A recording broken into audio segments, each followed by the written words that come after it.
Hey guys, welcome back to my YouTube channel. അപ്പോൾ ഇന്നത്തെ video ഞാനൊരു ബീട്രൂട്ട് പച്ചടീൻ്റെ റെസിപ്പി ആയിട്ടാട്ടോ വന്നിട്ടുള്ളത്.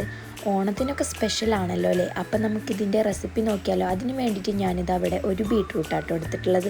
അതിതാ ചെറിയ ചെറിയ കഷ്ണങ്ങളാക്കിയിട്ടൊന്ന് ചോപ്പ് ചെയ്തെടുത്തിട്ടുണ്ടായിരുന്നു. ഇനി ഇതാ അതൊരു ചട്ടിയിലേക്ക് ഇട്ട് കൊടുത്തിട്ട് അതിലേക്ക് ആവശ്യത്തിന് വെള്ളം ഒഴിച്ച് കൊടുത്തിട്ട് ആവശ്യത്തിനുള്ള ഉപ്പ് ഇട്ട് കൊടുത്തിട്ട് ഇതൊന്ന് കുക്ക് ചെയ്തെടുക്കാം.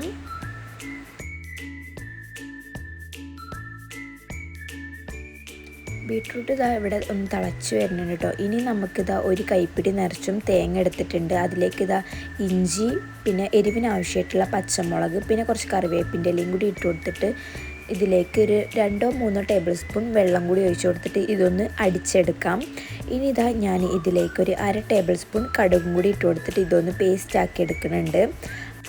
ബീട്രൂട്ടൊക്കെ ഇവിടെ നല്ലോണം കുക്കായി വന്നിട്ടുണ്ടായിരുന്നു. ഇനി നമുക്ക് ഈ തേങ്ങൻ്റെ മിക്സ് ഇതിലേക്ക് ഒഴിച്ചു കൊടുക്കാം. എന്നിട്ട് ഇതെല്ലാം കൂടി ഒന്ന് മിക്സ് ചെയ്ത് കൊടുക്കാം. തേങ്ങൻ്റെ ഒരു പച്ച ചുവ മാറി വരുമ്പോൾ അതിലേക്ക് നമുക്കിതാ നല്ല പുളിയിലെ തൈര് ഒഴിച്ചു കൊടുക്കാം.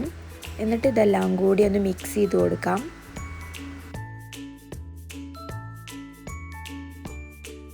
തൈരൊക്കെ ഒഴിച്ചതിന് ശേഷം നമ്മളെ ബീട്രൂട്ടൊന്നും ഇങ്ങനെ തിളച്ച് വരുന്നുണ്ട്. വേറൊരു ചട്ടി വെച്ച് ചൂടായിട്ട് അതിലേക്ക് വെളിച്ചെണ്ണ ഒഴിച്ച് കൊടുത്തിട്ട് കടുക് ഇട്ട് കൊടുത്തിട്ടുണ്ട്. കടുകൊന്ന് പൊട്ടി വരുമ്പോൾ അതിലേക്ക് കറിവേപ്പിൻ്റെ ഇലയും വറ്റൽമുളകും കൂടി ഒന്ന് ഇട്ട് കൊടുക്കാം. ഇനി കറിവേപ്പിൻ്റെ ഇലയും വറ്റൽമുളകും കടുകും കൂടി നമുക്കിതാ ബീട്രൂട്ടിൻ്റെ മിക്സിയിലേക്ക് ഒഴിച്ച് കൊടുത്തിട്ട് ഇതൊന്ന് മിക്സ് ചെയ്ത് കൊടുക്കാം. ഓണം സ്പെഷ്യൽ ബീട്രൂട്ട് പച്ചടി ഇവിടെ റെഡി ആയിട്ടുണ്ട്. വീഡിയോ ഇഷ്ടപ്പെടുകയാണെങ്കിൽ ലൈക്ക് ചെയ്യുക, ഷെയർ ചെയ്യുക, സബ്സ്ക്രൈബ് ചെയ്യുക, കമൻറ്റ് ചെയ്യുക. ഈ ഓണത്തിന് എല്ലാവരും ഒന്ന് ട്രൈ ചെയ്ത് നോക്കണേ.